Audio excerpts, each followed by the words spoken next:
And that is where we want to take Kenya. Ikifika siku ya elections, tutaongea mambo ya elections. But today, we are only speaking about how to unite the Kenya nation bottom up, not up, down.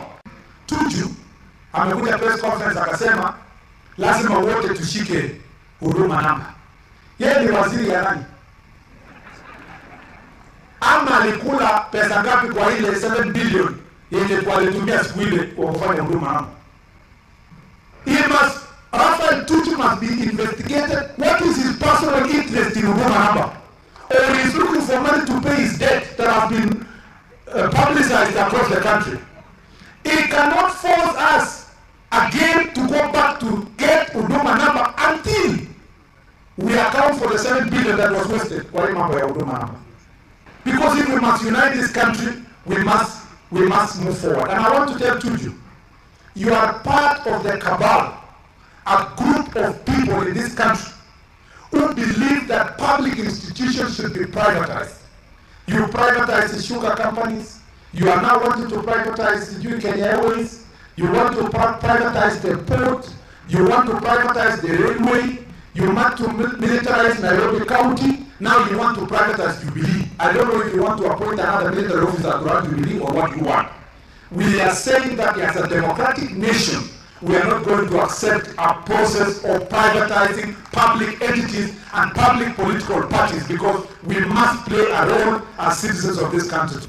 My friend Benson Kipchumba was actually assassinated. The era of assassination and extrajudicial killing is back to our country. Benson Kipchumba is lying in that casket because the people who are expected to protect him are the one who killed him. Benson is lying in that casket because the people who wanted him dead do not believe in the rule of law. Benson is lying there because it is a demonstration of a failure of a system of government that was supposed to support rule of law. Benson is an indictment to the government to which I serve and to which I campaigned for. If another government was in power, Benson would not be in that casket. It's painful, but it is true. My message to President Uhuru Kenyatta, and I'm very clear in my mind, security will not be managed in the country through assassinations and extrajudicial killing. It won't solve any problem in this country. It will not. We should not allow people who run our security system in the country to accept a procedure that is a shortcut to solving problems. It is not going to be right. This is not the way to run this nation. This is not the way to run the security system. This is not a way to bring unity between Marakwets and Pokots. Mimi naomba rais, yule mtu mwenye anakufa pale, rafiki yangu Benson, alifanya kazi kwa ofisi yangu. Mtu wa miaka na rika moja na mimi, amekufa amelala pale. Ni kwa sababu wale walihitaji kulinda yeye, ndio walichukua maisha yake. So, let's be honest. As a nation, we either agree to go to rule of law or extrajudicial killings. This will not solve any problem. Haiwezi idea nchi yetu. Na sisi kama Pokot na Marakwet, and I am speaking, you know, I have authority to speak kwa sababu mimi, I have never supported violence anywhere in this country. I have never given anybody but 1 shilling to engage in any violence. I have the moral authority to speak as a leader and say this nation will not be built through violence, because violence begets violence. And I don't blame policemen, because policemen are smaller and they take directions. I want to blame those who manage our security system for resorting to shortcuts to solving problems. This will not solve our country. It will only make our country worse. So kwa hivyo Benson, pole my friend, pole. But you are a pastor, so I'm sure they give you time You fellowshiped with God. You prayed for your life. You prayed for your children. Your time to find restoration, to ask God for forgiveness. Maskasi na Nelson, wazee, vijana na wamama, viongozi wa kanisa wenye wako hapa na viongozi wa serikali, ningependa kuwasalimia nyote katika jina la Yesu kusema mjambo. Chamgei. Bwana asifiwe. Ongea katika namna hii. Ongoi. Amaja taunia wale pole Mheshimiwa Florence na pole mama na familia yako yote. Tulikuwa tunatarajia Mheshimiwa Florence kwa mpira tulikuwa tunacheza kwa town. Alikuwa anakuja kuwa na sisi na kuangalia mambo ya vijana ambaye ni tournament iliorganiziwa na senator. Lakini nilipokosa kumwona nikauliza, tukaambiwa kwamba alipoteza baba. Na kumpoteza baba sio kitu ya kawaida na sio kitu rahisi. Na sisi tunataka kusema pole. Mama, tunakuambia pole sana, na tunataka kusema ya kwamba Mungu afariji familia. Tunashukuru mzee, nimesikia habari yake. Amefanya kazi nyingi sana kupitia tangu he was employed, how he's built his family, hata mpaka sasa kwa mambo ya kusimamia mambo ya community ya chai. Na kuna mzee hapo amesisitiza kwamba amechakuliwa kwa miaka mingi kuliko watu wengi ambao hawapati nafasi ya kupita miaka 20 wakisimamia mambo ya chai. Sisi tumekuja kusema pole sana. We want to say pole. Mheshimiwa Florence ni mama moja tunamtegemea sana kwa bunge. Sisi kama kikundi ya wabunge kutoka sehemu ya Bonde la Ufa huwa tunakutana mara kwa mara kunywa chai. Na tukiwa hapo na kuna maneno tumekosana kidogo, kelele nini, Florence akishasimama anatuliza mambo yote. Watu wanasema mama ongee, akishaongea mambo inakuwa inatulia. Na amekuwa ni mtu anaonyesha uongozi, hata kutafutia marafiki. Florence ni kojengi ni deputy president choro no. Ngigere chebioso kimiyu, chemabunu kama sisiagalak. Ngigere ako jen kiara komiyu, akalak chegeyok kakatutik. Ko mu Florence ko akenge eng chebioso chekure inua mama. Ako mita chenge choronok ingen kole kimi isiete ako 2022 ko meche kenam ngacharet. Asikenam ngacharanata ko lazima komi viongozi chemi area chesoitoi ako ngen ko explain ngalekab deputy president eng mutionet. Ngalane kasi nyo kwerchun chekilen kelia lakini ane eng kanisa ndane evangelist. Ko Florence ko pastor no nya ko ngololchini pole kole jaya kai suku kumache iwe kanisa na makisoma ni soma ngalekab katekism akne kwana tena kuro le jo suku akaweleke konyo kolechni Florence ngi konet pole step by step. Kongingere Florence ko yeu ko kwa sababu ya kazi ya mama na ya mzee. And we want to say we celebrate this old man even if we didn't know him personally. Yeye amewacha a seed that will continue making a difference in Kericho County and continue making a difference in Kenya kama kiongozi wa taifa hili. Hata mimi nilikuwa naambia Florence, sasa wewe hii kitu ya wamama ya women rep wanataka kutoa. Ingekuwa mzuri kama tungeshinda hii BBI ndio ubaki kwa women rep kwa sababu iko na kitu kidogo namna hii ya kutembezea wamama na nini. Sio kama hii ya kutoa watu unakuwa senator tu hakuna pesa hata ya kutembea nayo kwa dunia hii. Sasa wakisukuma yeye hakuje agwe na huyu itakuwa na shida kwa hii dunia. Lakini mimi nataka kusema tunashukuru. Asante watu wa Kericho kwa kuchagua viongozi ambao wanafanya kazi pamoja. Huyu senator wenu kila wakati anakunywa chai na wabunge wake na women rep. Hiyo ndio uongozi ile mzuri. Hata sijafikia yeye na yeye ni mtu wa juzi mimi nilikuwa mbele yake lakini anaweza kuunganisha hao watu wote. Na huyu Nelson nimechunga yeye sana huko Nairobi. Ngalane kiami Sunday school ko kichalewan Sunday school kidogo. Lakini kwa sababu nahubiria yeye saa yote mwagere ile kako tien komnye maya. Yeah? In another few years koresi kwa yat kanisa. Sikuweke mhubiri part time. Lakini all these leaders are my very good friends. Tunafanya kazi pamoja. Mnajua senator yenu ni tegemeo moja ya naibu wa rais na ya Jubilee na hustlers kwa Kenya mzima. Na mimi nataka kushukuru Aaron kwa ile bill ulilete ya T-bill. nashukuru watu wa Machai hapa wamesema hapa. Kiongozi mmoja ambaye amepitisha sheria, kupitisha sheria kwa bunge ya siku hizi ni ngumu. Unaanzia Senate, inaenda National Assembly, inarudi Senate tena, inaweza rudishwa tena kwa both houses, iende kitu inaitwa mediation, lakini alisukuma hiyo ya chai, kafika huko National Assembly, serikali ikakuja ikaongeza mambo ingine, wengine wakaongeza yao, ikarudi Senate. Juzi tukapatwa na hii watu wa KTDA na watu wa chai. Wakasema tumependa hii bill ya Aaron sana, lakini iko na makosa kidogo hapa, tungependa kuongeza hii na kuondoa hii na kufanya hii.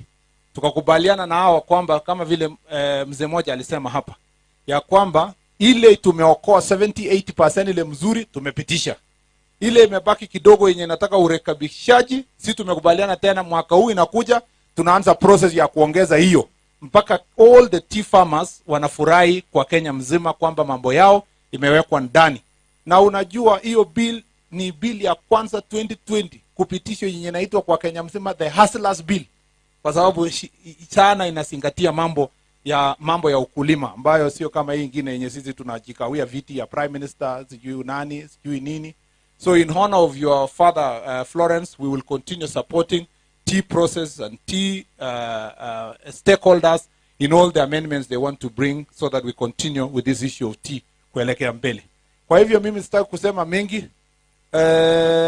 Mami ngala chomage sanga mami ngomoy wok akot kigere chutukul kobrot kelele kolen kolya kumache keyumgei mache keyai kouni ko kwa sababu ingen kole Deputy President Arap Ruto kowendi konama ng'acheret.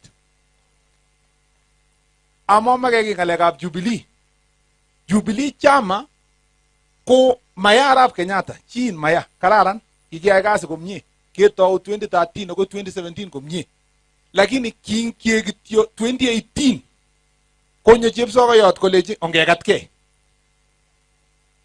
Kotebe Arap Kenyatta Arap Ruto koleji abakat chichi anan makat, koleji Arap Ruto angen chichoto meche ikat lakini mekoite eut, meche yachokoyoit squeeze kele chamage, lakini kwai makosa ip kokat. So kidogo kegere kowalakse Arap Kenyatta mbowalakse chito nin, kowalakse kowendi kechuti oronin, makongen ngalekab Big Four, makongen ngalekab barabara, makongen ngalekab sitima. Komuki kebunu ilo ak inendet kemeche kenyochi kat, lakini amuwendi ka kimomeche kebori ak inendet meche keleite kesaiseret kelechi kwaheri ako tuju ak no ak kure nene ko kakemwochi kele Jubilee ko achek chekikiteche, ngot kemeche kebut Jubilee kebute tugul sikuib chi tugul mabati nenyi, koib aka vito chechi, koib aka msumari nenyi, komami nekimwoe kele ngotu Jubilee ngot ko sabe Jubilee ko nenyo, ngot kemeche kebut acheket, kwa sababu kemeche kahakikishan kele ile investment nekikinde Jubilee kemeche kahakikishan lakapa mbele. Kwa hivyo sisi kama watu wa Jubilee, sisi tunasimama imara kwa ile message tulianza zamani ya kuunganisha Wakenya. Hii mambo ingine imekuja katikati hapa ya kusema tusalimiane tufanye nini, alafu inawacha kuleta ugawana, sisi hatutambui. Na sisi tunatambua kwamba Kenya lazima iendelee kuunganishwa pamoja. Na sisi kama wana Jubilee tukiwa mbele ama tuko nyuma, the first policy position ya Jubilee, we will ensure we continue pushing, whether we are in the leadership or we are backbenchers. We want to ensure that Kenya is united, and our unity of purpose now is represented in the hustler information that says that we must start development of the country from down up. Hiyo ndio policy position yenye sisi tunasimamia.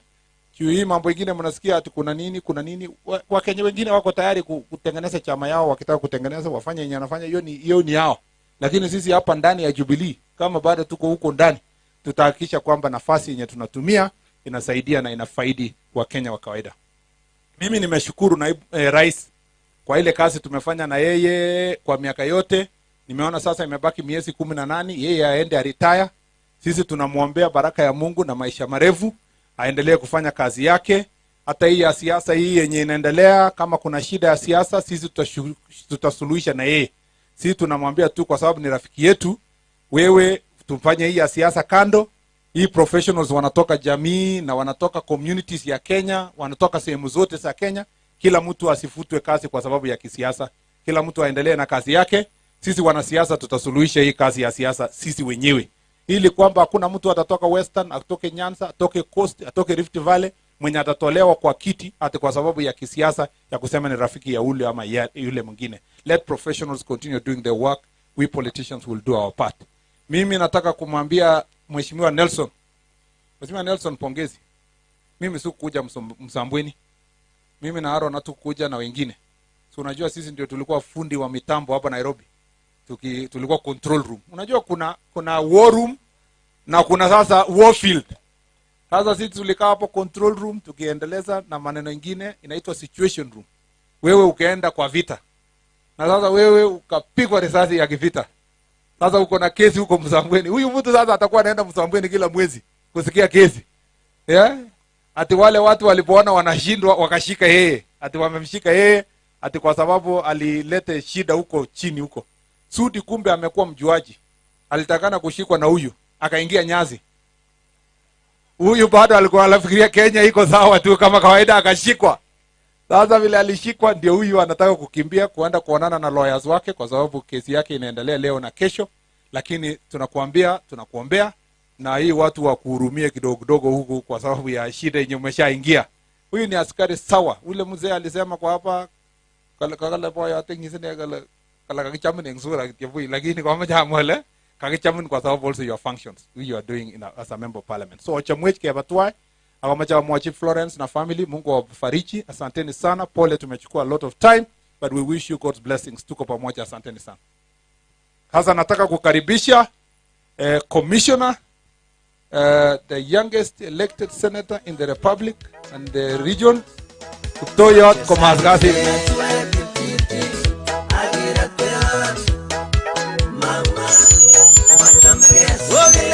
Bas, asante kwa avyo. Hii katiba inaongeza 70 MPs kwa National Assembly yenye inasema itaongezwa, itapeanwa kwa kila constituency yenye iko na watu wengi na itagawa constituencies kwa Kenya. Tunataka kujiuliza hii constituency ya Kajiado itapata ngapi na ya Elgeyo Marakwet itapata ngapi? Ndio tutupelekwe tu ati ni lazima rege ni lazima, alafu tufike huko sisi hatuna chochote, tunakuwa tu watu wa kupiga makofi na hakuna kitu huko ndani. Ama namna gani? Lakini tukiambiwa lazima alafu kesho uone yote imeenda wazingishi kwa naibu wa rais, watu wa Kajiado watafanya namna gani? Si italete uhasama kati ya kaunti zingine na zingine. Sisi tumesema hakuna kitu ya lazima. Na nataka kuambia watu wetu wa ndugu zetu wa ODM, hii kulazimisha maneno ndio inaleta hasara kwa dunia hii. Hii kusema reggae must happen, sijui nini. Unajua mimi nilikuwa kwa yes na naibu wa rais alikuwa no kwa 2010. Mimi na Tinga nilikuwa na yeye yes. Nilikuwa mtu yake ya mkono. So tulikuwa naenda mkutano, unasikia anasema katiba ni sasa na sasa hivi.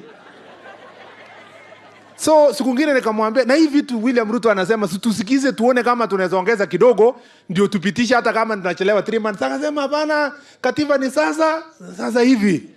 Lakini yote tulikuwa tunaenda tunapanga, tunasema akishakuwa president na hii katiba ya sasa hivi asa atakuwa na naibu rais yake na sisi tutakuwa katika uongozi. Kumbe yeye akalazimisha, sasa amebaki huko nje. Ile kiti ilitengenezwa na hiyo katiba, deputy president akakuja kukalia na yeye mwenyewe hata sio sub chief.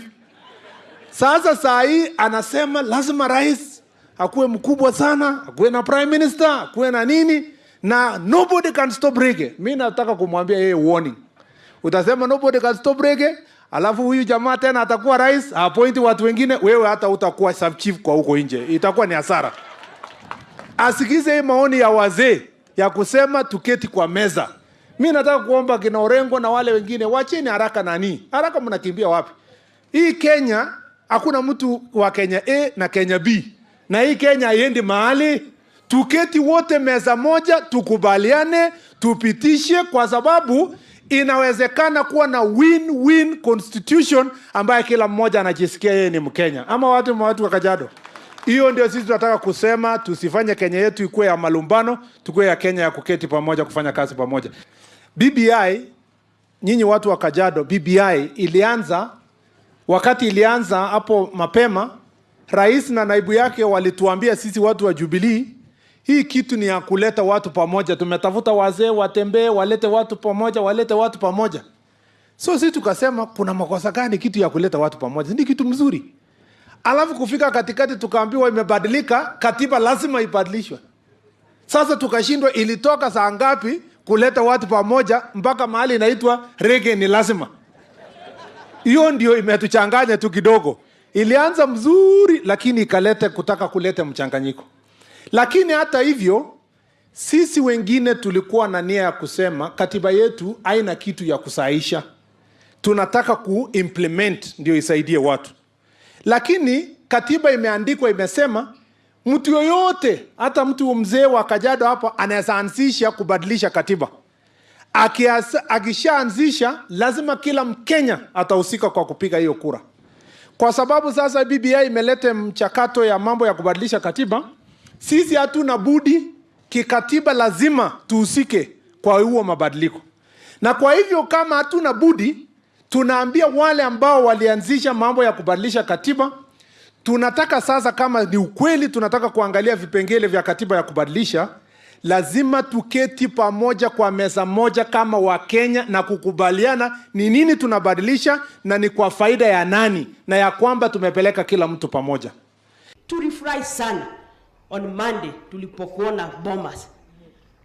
Wanakataa kutuita sisi wote ambaye tunakuunga mkono, wanalete adui ndio waje, lakini ulisimama na jina la Mungu ikakusimamisha, tukakuona ukiwa jeshi ya mtu mmoja.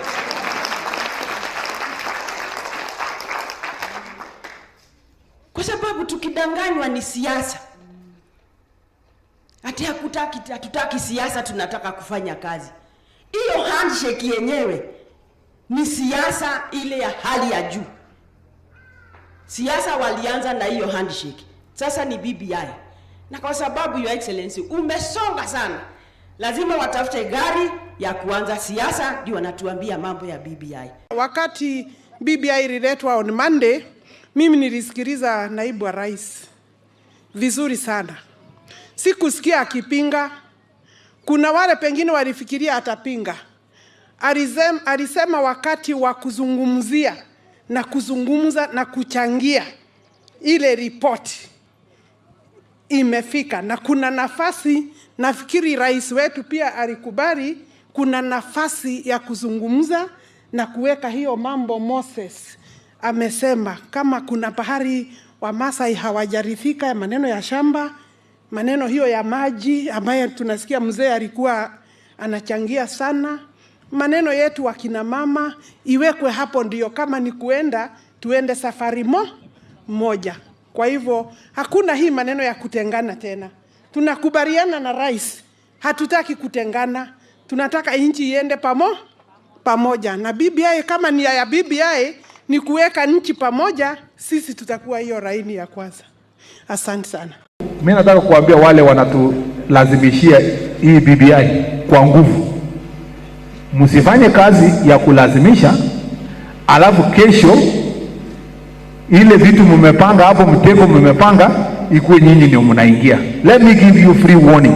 Ndio 2022 msianze kulia. Wakati unatengeneza sheria, this is what we say and the truth will tell you. When you are making law, imagine your worst enemy will be the one who will preside over the implementation of that law. I want to tell those who are pushing for an imperial presidency, creating other offices for an imperial presidency, please just imagine your worst competitor, your worst adversary will be the next president of the Republic of Kenya. Will you be comfortable when he has those powers? If you are comfortable that your worst adversary will have those powers, bring it tomorrow, we vote for it. You are 2010, huyu Linturi na Ruto walikuwa no. Raila akaambiwa kuna makosa kwa hii sheria, akasema hapana, katiba ni sasa, na kama sio sasa ni sasa hivi. Si ikapita. Ilipopita yeye akakwenda nyumbani, Linturi na William Ruto wakaingia serikali. Ile ofisi alikuwa William Ruto akaenda kukaa hapo, akakuwa kwa ile ofisi tu venye alikuwa, na akakuwa deputy president. Sasa sahi amesema reggae ni sahi, nobody can stop reggae. I want to remind him, in 2010 ulisema katiba ni sasa, na ni sasa hivi. 2014 ukalete maandamano.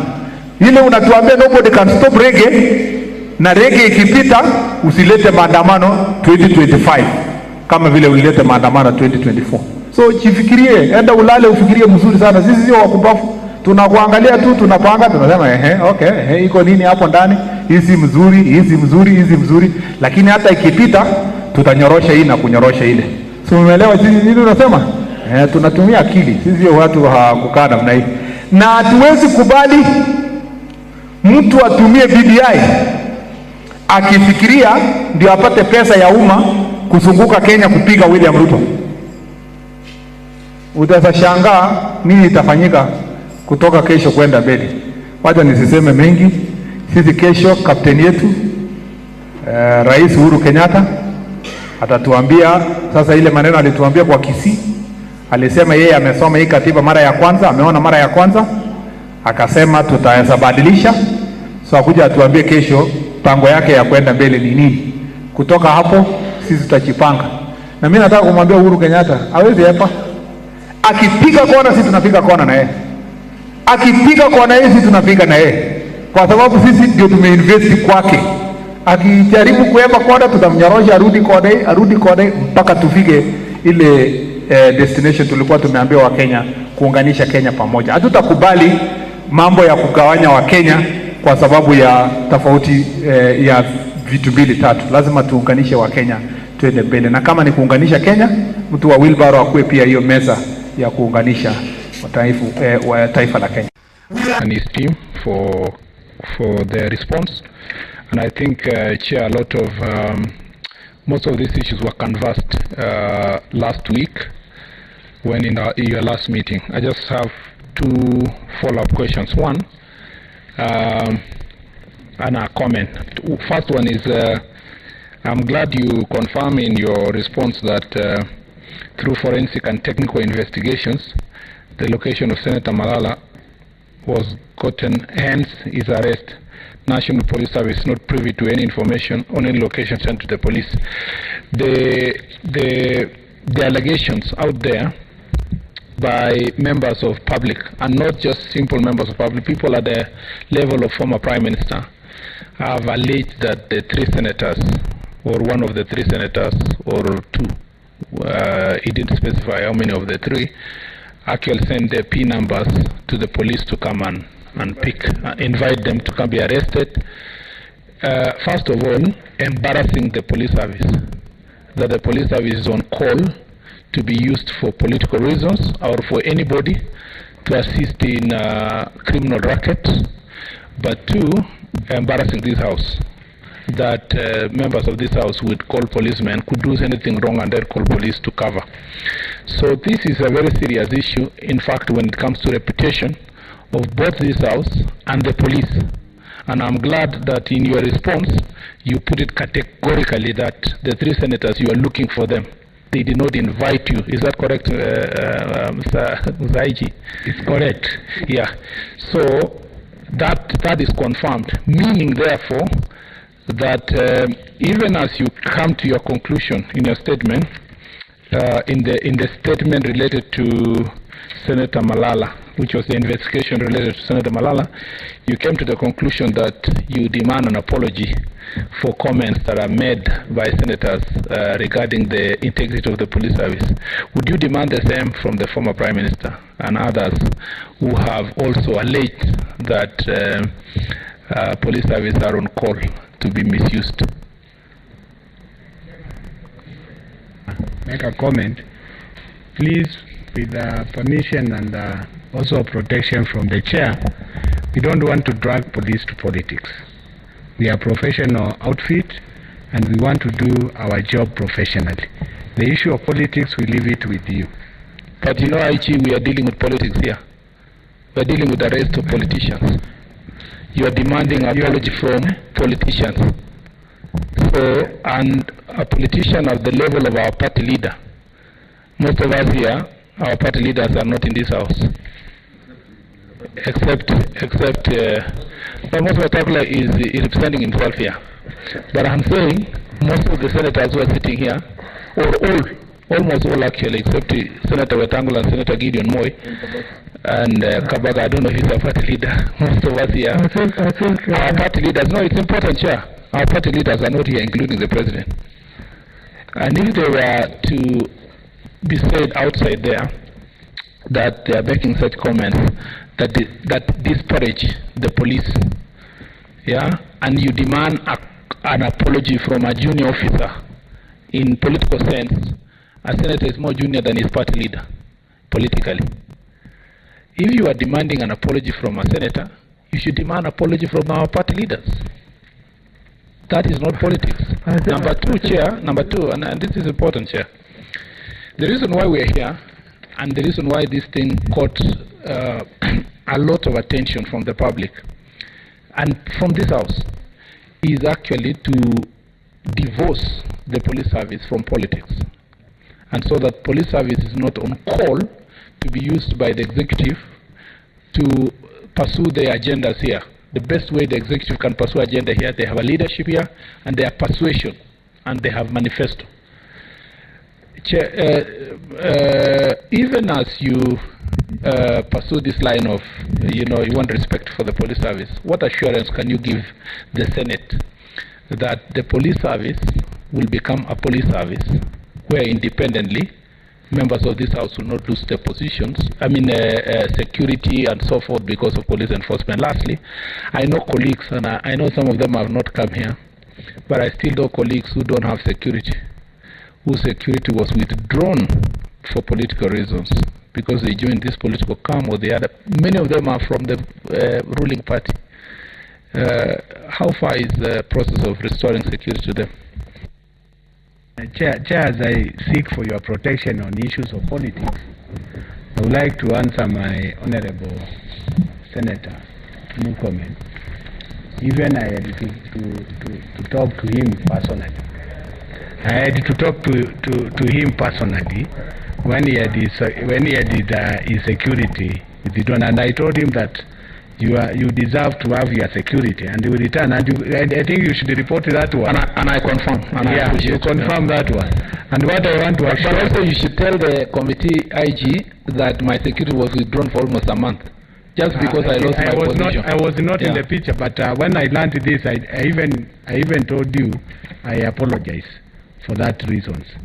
And any other member, I can confirm in this House, another member who has no security, I think it is not with our knowledge, and that's why I have DIG Gabo here with me. We have standard deployment for all of you. In fact, Malala, who is an issue now we are discussing here, as an extra, and have not withdrawn because of that complaint here. So in that one, I commit that cases of withdrawal of security from honorable members, we don't entertain that unless, and I've gone in camera and in record, when you misuse, you go to commit a crime using our officers, that's a different thing, and I've made that clear. I will withdraw the security. When you use the police to go and commit crime, that one I've said I will withdraw. But other normal circumstances, no political issues, I don't withdraw. And for those cases that have been withdrawn, I've instructed my friend here at DIG, return those security. Okay. Want me to give you judicial decisions on what is administrative action? No. Go and read Professor Wade. That book, if you have not read it, then I would understand why you don't appear in constitutional and administrative division. Point of order, yeah, you started it. What's your point of order, Senator? Mr. Speaker, Senator Orengo has over and over again insulted me and insulted my education. Order. Mr. Speaker, and you have kept quiet. No, let me raise my point of order. What's your point of order? Mr. Speaker, Senator Orengo is over and over again repeating and doubting my practice of law or, Mr. Speaker, my knowledge of law. Mr. Speaker, Senator Orengo and I went to the same university, even if the difference was 26 years. I got a second upper, Senator Orengo got a second law. I have 2 master's degree, he has none.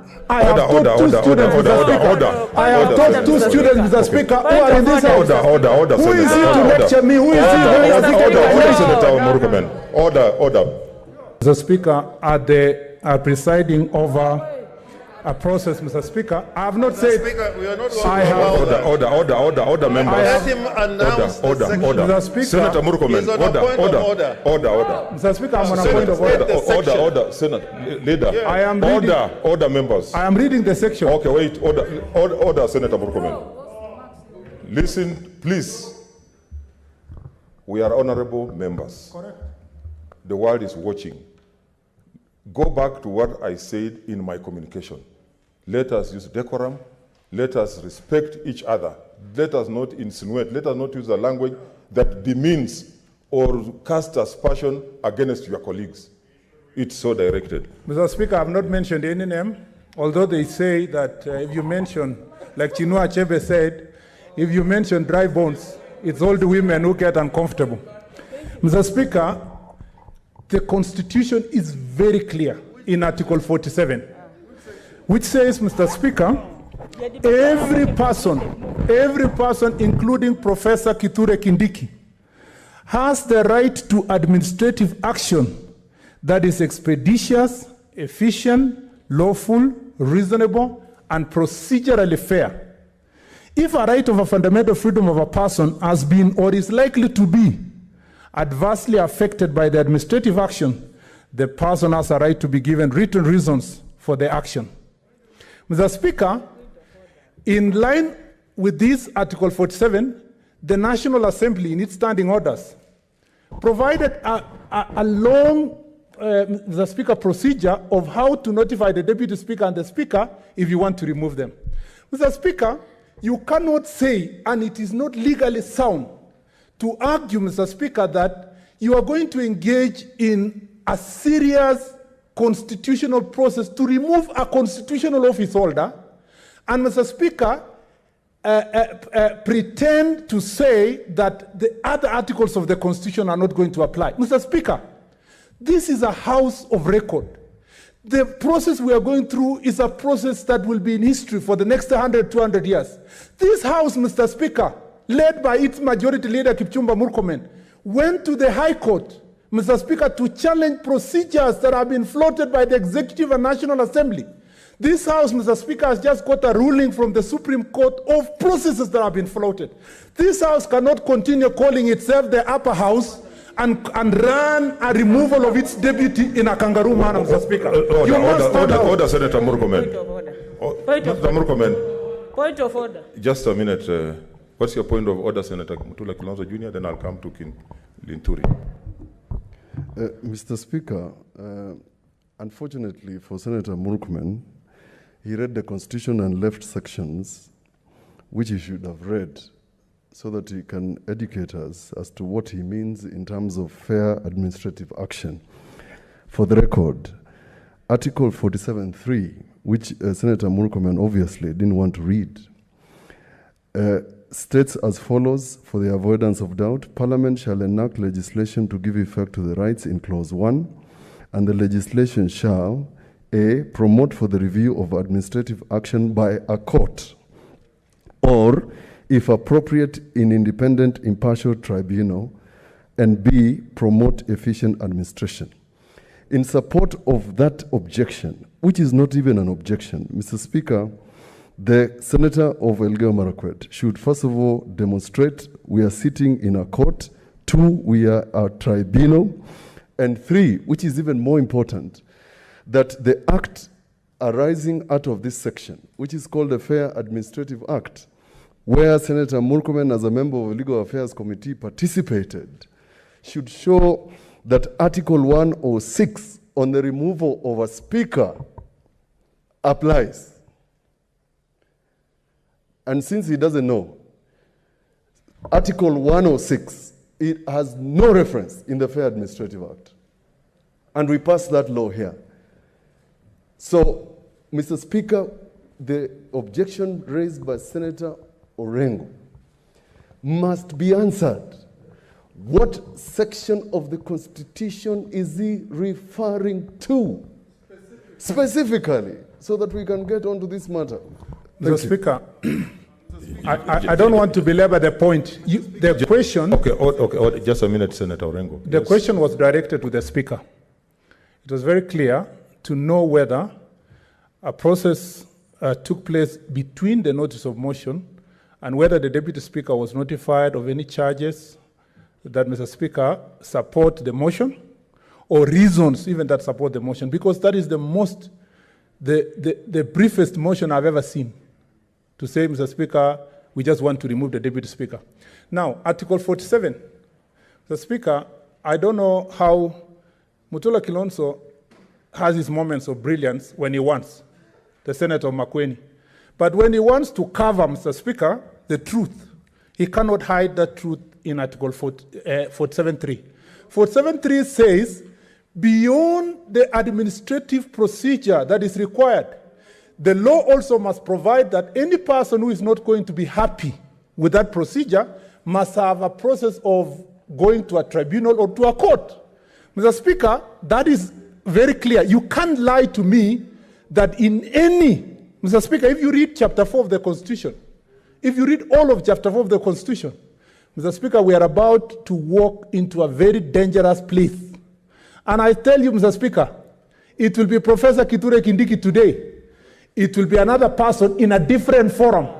We cannot, as a Senate, pretend to push for processes elsewhere, and Mr. Speaker, come here to run a kangaroo process. Order, out of, you've been... Mr. Speaker, yes. You've heard Senator Murkomen referring to the Senate as a kangaroo court continuously. And he should not be addressing us if he thinks we are a kangaroo court. Secondly, he wants to mislead the House that the case that was filed in the High Court, that he led the senators in that case. In fact, he didn't utter a word in that case. It was me and Professor Kindiki who led in that case. I was the senior counsel in that case. He's a very junior person when it comes to matters of law. Very junior. So he should not be preaching as if he knows the law, and he cannot cite a case which has been quoted in the law reports of him ever having prosecuted even a case in the Supreme Court. Can he mention even one case he has prosecuted in the Supreme Court? But the point is this. There is a decision of the High Court sitting in Machakos where a similar case was taken before the High Court, in which the County Assembly in Machakos removed the Deputy Speaker. And the court considered what is fair hearing and what is a notice. And that court ruled that hearing does not mean that you address that tribunal. It does not mean that you're even present in that tribunal. It's just like when you say public participation in Parliament, in the committees. People can undertake public participation even by sending their suggestions through digitally and so on.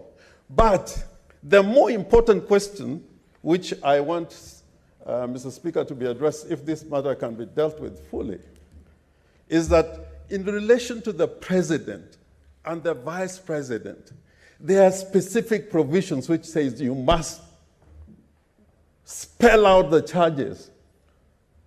And the process is clearly set out.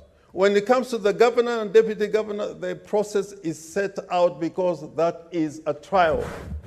The other thing which the junior counsel is not considering in trying to construct Article 47 is an action by Parliament, an administrative action. It is not an administrative action.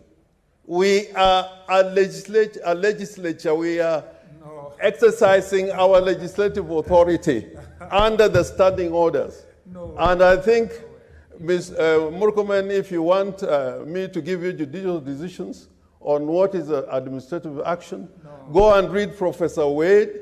That book, if you have not read it, then I would understand why you don't appear in constitutional administrative order, Mr. Speaker. division. Point of order, Yeah, Mr. you Speaker. started it. What's your point of order, Senator? Mr. Speaker, Senator Orengo has over and over again insulted me and insulted my education. Order. Mr. Speaker, Order, and you have kept quiet. No, let me raise my point of order. What's your point of order? Mr. Speaker, Senator Orengo is over and over again repeating and doubting my practice of law or, Mr. Speaker, my knowledge of law. Mr. Speaker, Senator Orengo and I went to the same university, even if the difference was 26 years. I got a second upper. Senator Orengo got a second law. I have 2 master's degree, he has none. I have taught 2 students, Mr. Speaker. I have taught 2 students, Mr. Speaker, who are in this house. Order, Who is he to lecture me? Who is he? Order, Senator Murkomen. Order. Rift Valley hii na watu wa Jubilee tumesikia kuna mnyama inaitwa BBI. Ati inaitwa Building Bridges Initiative. Tukasikia. Tukaambiwa kwanza inaleta Wakenya pamoja. Rais anatuambia inaleta Kenya pamoja, ule mwingine anasema italeta Kenya pamoja lakini ifukuze mtu mmoja. So kuendelea sasa tunaambiwa BBI inakuja. Na kama sio sasa ni sasa hivi. BBI inakuja ni tsunami, itafakia watu wengi. What a paradox. Unawezaje sema hii kitu ni ya kujenga daraja lakini itakuja na karika na mafuriko itakuja kufakia watu wengine? That is a complete contradiction. And I want to say this. If BBI is a good thing, why are we being given lectures that this BBI will pass? It must be pushed by all means. We don't care who does not support. If we are trying to bring Kenya together, why is it being pushed on the throats of Kenyans? Why are we not having a conversation on the table so that we agree as citizens of Kenya that this thing is about building bridges and not planning political schemes against one individual? Kama hii kujenga daraja ya kuleta Wakenya ni pamoja, mimi naomba wale wenye wanazungusha hiyo maneno wasitupatie shtuma na masharti na ultimatums ya kusema tutabebwa na maji tusipokubali, tusipokufanya hivi. Tuketi meza pamoja, tukubaliane ya kwamba Kenya inataka kwenda upande huu. Anatuambia ati sisi tumesema BBI inakuja na katiba lazima ilazimishwe. Rais mwenyewe anasema BBI inakuja lakini sio ya katiba. If we really want building bridges, if we really building bridges, wacha huyo mtu wa kitendawili aende apate kwanza maoni kamili kutoka rais. Let them build their ideas around what the president wants before they can come give us a lecture about which constitution can be changed and why it can be changed by force. If they think changing the constitution is to disadvantage other Kenyans, it is to ensure that other people don't ascend to position of leadership, I want to tell them we are thinking far much ahead of you. We could actually be the ones who need that change of the constitution. So be very careful. We are not fools. We know what we are doing. The thing we want to ensure that this country is a united country without other people being lectured and others being told we sit on the table. This nation has become so poisoned with this BBI thing to the extent that it is no longer about building bridges, it's about giving people lectures and dictating positions that have not been agreed by the people of Kenya. We will not accept it because we are not visitors in Kenya. We are Kenyans and we deserve respect that must be given to every citizen of the Republic of Kenya. Without undivided attention on this matter. 2 weeks ago, a government functionary, actually in the office of the president, came to me and told me that if the formula will not pass the way government wants, some senators can even be abducted. They can even be arrested. Mr. Speaker, we discussed and joked about it. The Speaker, we discussed and joked. What's your point of order, Senator Bogisho?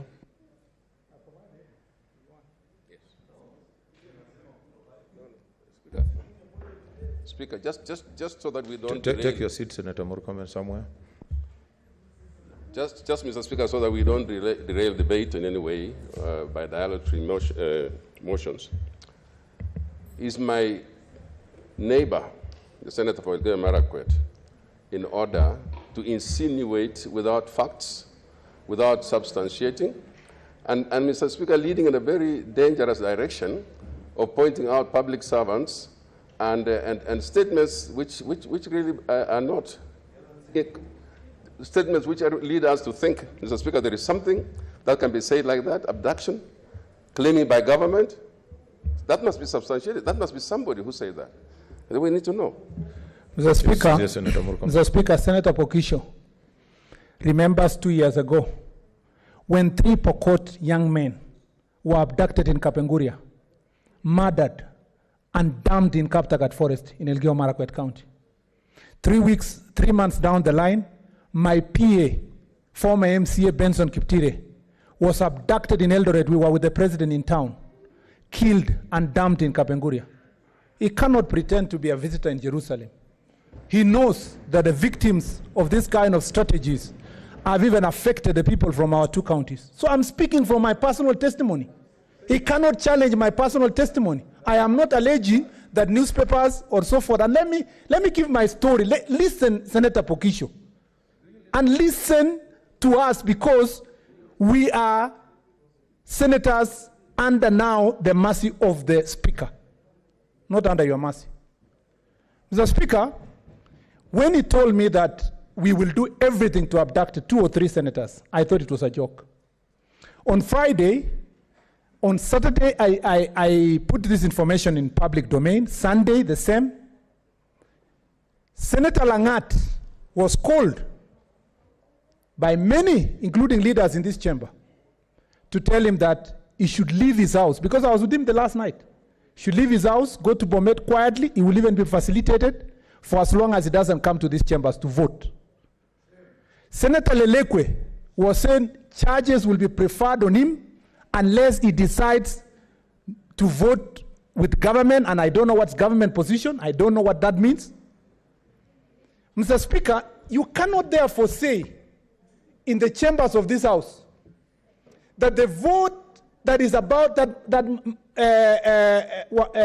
KENYATTA is now saying, let's vote, let's vote. You can't tell me that there is no relationship with the withdrawal of 3 senators who would have voted in both the procedural motion and the substantive motion, that there is no relationship between Let's consult the motions. Order, members. That there is no relationship between their arrest, Mr. Speaker, Mr. Speaker, removal from the jurisdiction of this house, and the voting in this house. If that is not true, Mr. Speaker, confirm to me that no other senator in this chamber will vote on behalf of Senator Malala if that was not the plan. Confirm to me that Senator Milko has not been aligned to vote on behalf of Senator Langat, even though, Mr. Speaker, Senator Langat has written in no uncertain terms that no one else should vote on his behalf. Even though Malala has written that no one should vote on his behalf. If you confirm to me, Mr. Speaker, that that is not the position, I will know that the conspiracy we are talking about is not there. We are not children. I have been majority leader and deputy majority leader in this house for more than 5 years. The magic 24 number, we were 25 voting in this house last week. Mr. Speaker, the desire was to reduce us from 25 to 23. Transport, Mr. Speaker, the vote of Senator Langat, give it to Milko, get the, Mr. Speaker, the vote of Senator Malala, give it to one of the members of his delegation, whether it's Yongo or Msuruve, and Mr. Speaker, achieve the objective of defeating the will of the people. Mr. Speaker, you can't tell us we should just proceed. It is not possible. It is not possible, Mr. Speaker. This is Kenya. We cannot be forced, Mr. Speaker, to take positions of the minority. Mr. Speaker, you are sitting in that chair. Senator Malala was in the opposition. He was among the only few senators that voted to get you 42 votes, Mr. Speaker, to become in that chair. Senator Lelekwe and Senator Lalakat were among the 42 people who voted for you to be the Speaker. Mr. Speaker, you sacrificed me. You sacrificed Susan Kiika. Don't sacrifice Kenya. Don't sacrifice, Mr. Speaker. Order. Senator Murkomen, order. On your chair, Mr. Speaker. Order, Senator Murkomen.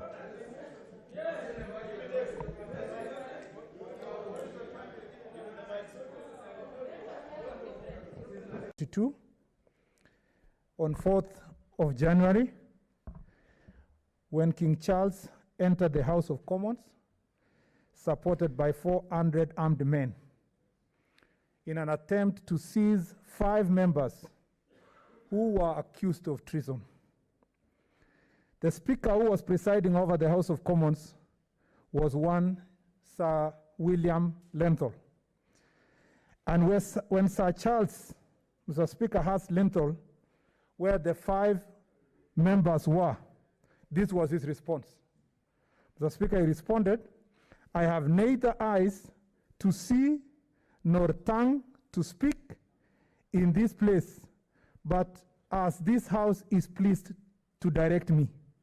And Mr. Speaker, history records that Speaker Lenthal became the first Speaker in England to declare his allegiance, Mr. Speaker, to the liberty of Parliament instead of the King. Mr. Speaker, Parliament is at crossroads. It has nothing to do with the money. It has absolutely nothing to do with division of or county allocation of revenue formula. Mr. Speaker, the motion moved by Senator Cherargei is bigger and larger, Mr. Speaker, than basis for allocation of revenue. I must, Mr. Speaker, say on the floor of this House, I am the first person to defend the right of my brother and my friend, Senator Cherargei, to prosecute, Mr. Speaker, his agenda opposite the one I prosecute in this House. He has a right and constitutional right. The same to Senator Susan Kihika. The same to Senator James Orengo. But this morning, Mr. Speaker, that is not what we are facing as a Senate. We are facing an assault on the constitutional order of this republic. Mr. Speaker, the integrity and the independence of Parliament is, Mr. Speaker, on trial. Mr. Speaker, it is your choice this morning whether, Mr. Speaker, you are going to be subservient, Mr. Speaker, to the authorities that want to undermine the powers and, Mr. Speaker, the constitutional authority of this House, or you will be like Speaker William Lenthal, Mr. Speaker, rule, Mr. Speaker, that this integrity of this House must be protected. Let me confess something, Mr. Speaker, which I have always confessed to Senator James Orengo. And he knows and he can go on record. Some of us came to study law and admire politics because of people like Senator James Orengo. And I've told Senator James Orengo over and over again, Mr. Speaker, I have no doubt in my mind that if Senator Orengo is told to choose between a forced process, Mr. Speaker, that puts our friends in danger, and, Mr. Speaker, the question of protecting the integrity of this House, the choice is obvious. And that choice is in this motion. Because, Mr. Speaker, I didn't sleep last night. Myself and Senator Cheruiyot, plus other members of National Assembly, camped outside the house of Senator Langat. Mr. Speaker, media reports are there. Senator Langat his house is being surrounded by over 20 police officers. At 3 in the morning, Senator Malala called me, and I updated immediately on my Twitter. Mr. Speaker, Senator Malala's house, Mr. Speaker, is being surrounded by 4 DCI vehicles and over 20 police officers. Senator Lelekwe, on his way to these chambers of this House, was arrested, Mr. Speaker, on Riverside. I am shocked. I am shocked that Senator George Achille Ayako, Mr. Speaker, would even contemplate to say he has no facts when those are 3 close senators, one of them deputy minority leader in this House. Can he call, Mr. Speaker, and confirm if these facts are on this, Mr. Speaker, true? Okay, Senator Achille Ayako, what's your intervention? There's a point of order. Now, Mr. Speaker, you have heard my friend Senator Murkomen mention my name. Now, Mr. Speaker... Take your seat, Senator. Mr. Speaker, the facts of a person's arrest must be in police records, must be in OB. Is it in order for him? Because I came here...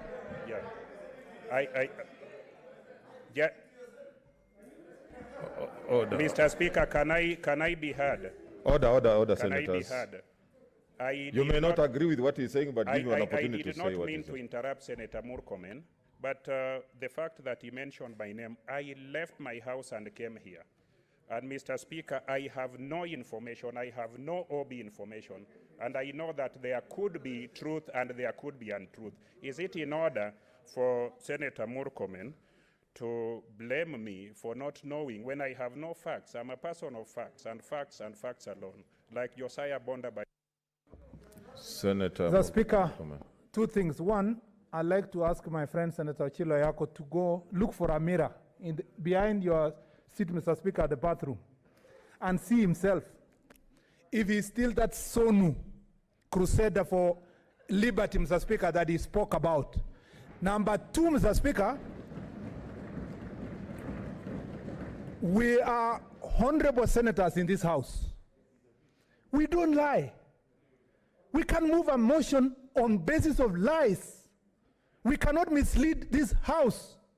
These facts were brought before the Speaker.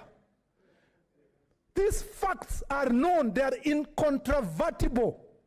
Mr. Speaker, let us not belittle this debate. Let us contextualize this debate for what it is.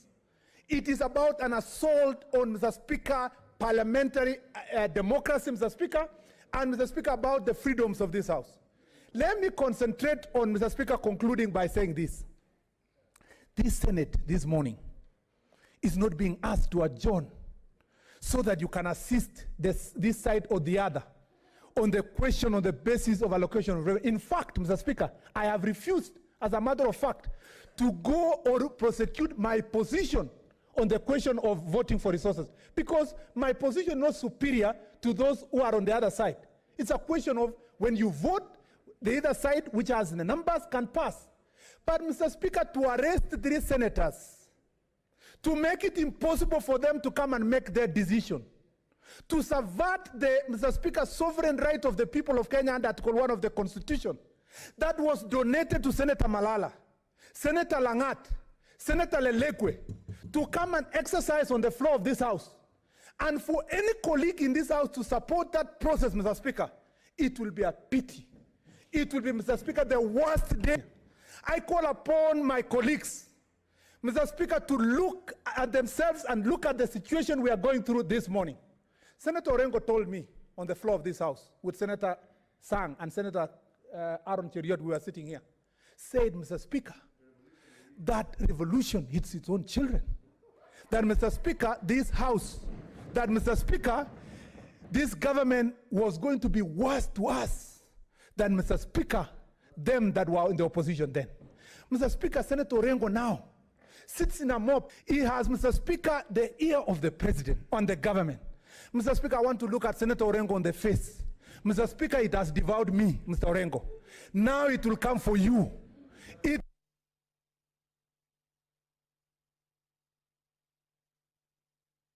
Okay. To apply, it's the time for Senator Orengo. To, Mr. Speaker, remember, I'm concluding, Mr. Speaker, to remember his words to me, that yes, that revolution devoured me. Yes, it drew me to the backbench. Yes, Mr. Speaker, our rights have been violated. Okay. It is your turn, Senator Orengo, sitting in position of power, to say no to the subversion of those rights, Mr. Speaker. I thank you, Mr. Speaker. Senator James Orengo. Yeah, you have.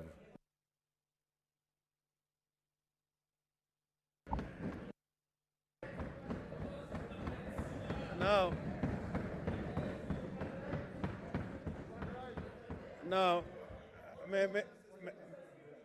what's your point of order, Senator Ledama? Okay. I have a lot of respect for my brother, Moses Kajwang. But we are joking. You know, this corona is real. So I want to just request, my dear good brother, okay, please, go look for a seat somewhere else. Okay. Senator Kajwang, observe social distancing. Senator Nyamunga, what's your point of intervention? Mr. Speaker, in my view, I think maybe I know it is your discussion, but it would be good for us, for you to give us time so that we make our points, and then you get the leaders to take a back seat a bit. so that we are also heard, Mr. Speaker, because whatever they say may influence what we have to say. Okay. Is that okay with the leaders? Okay, because I can see they have also, they want to speak. Okay. Okay. Senator Mohammed.